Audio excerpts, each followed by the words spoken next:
Hello বন্ধুরা, সবাই কেমন আছেন?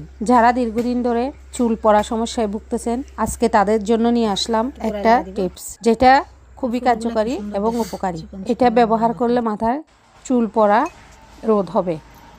এই পাতাটা হচ্ছে দীপ্তলুচি পাতা। এটা আমাদের আশেপাশে সবসময়ই পাওয়া যায় এবং এটা তৈরি করতে কোনো ঝামেলা নাই। আপনারা তাহলে দেখতে থাকুন আমি কিভাবে এই দীপ্তলুচির পাতা রস বের করে কিভাবে মাথায় দিই। এটা আপনারা দেখুন। পাতা তুলতেছি।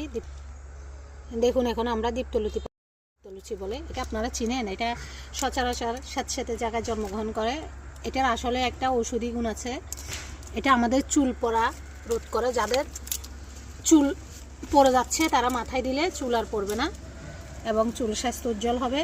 আমি আজকে আপনাদেরকে দেখাবো এটা কীভাবে প্রসেস করতে হয়। দেখুন, এগুলো মূলত ছাদের মধ্যে স্যাঁতস্যাঁতে জায়গায় যায়। আমার ছাদে অনেকগুলো ছিল, যে কয়েকটা আছে। এখন আজকে কয়েকদিন ধরে কয়েক মাস যাবত আমার মাথার চুল পড়ে যাচ্ছে, ছেলেরও পড়তেছে। এখন এগুলো নিয়ে যেহেতু আছে, এগুলো আমি আজকে প্রসেস করে আপনাদেরকে দেখাবো কিভাবে এটা প্রসেস করতে হয়। এরপরে মাথায় লাগিয়ে দিলে আপনারা বুঝতে পারবেন। আসুন আমরা দেখাই এটা কিভাবে নিতে হয়, কিভাবে করতে হয়। আমি আরও নিব অনেকগুলা। দেখুন, এটা হচ্ছে দীপ্তলুচি পাতা। কতগুলো জন্মেছে আমার এখানে, আরও অনেকগুলো ছিল। এই যে পাহাড়ে ছাদের এই কার্নিশের মধ্যে অনেকগুলো ছিল, এখন আস্তে আস্তে মরে যাচ্ছে। এগুলো বর্ষাকালে বেশি জন্মে। এখন দেখুন আমি পাতাগুলা বেছে নিব একটা একটা করে। দেখুন, এই পাতাগুলো বেছে নিচ্ছি। এগুলোর ডগাগুলো একদম নরম। দেখুন, ডগাগুলো খুবই নরম একদম। পাতাগুলো বেছে নিব একটা একটা করে। এখন এরপরে খুবই নরম পাতা।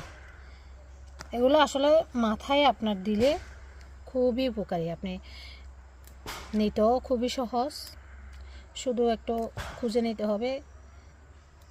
বর্ষাকালে এগুলো বেশি হয়। আমার এখানে পাতায় সাদা সাদা কতগুলো চলে আসছে। ফুলগুলো কি সুন্দর, দেখুন, চিকন চিকন লম্বা লম্বা ফুল। ছোটোবেলায় আমরা এই পাতাগুলো দিয়ে বুঝছেন খেলতাম।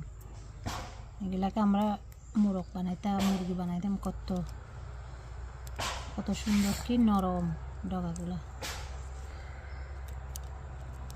পাতাগুলো আমি এখন বেছে নিয়ে ফেলছি। এখন একটু ধুয়ে নিব, ধুয়ে ভালো করে পরিষ্কার করে নিব। দেখুন,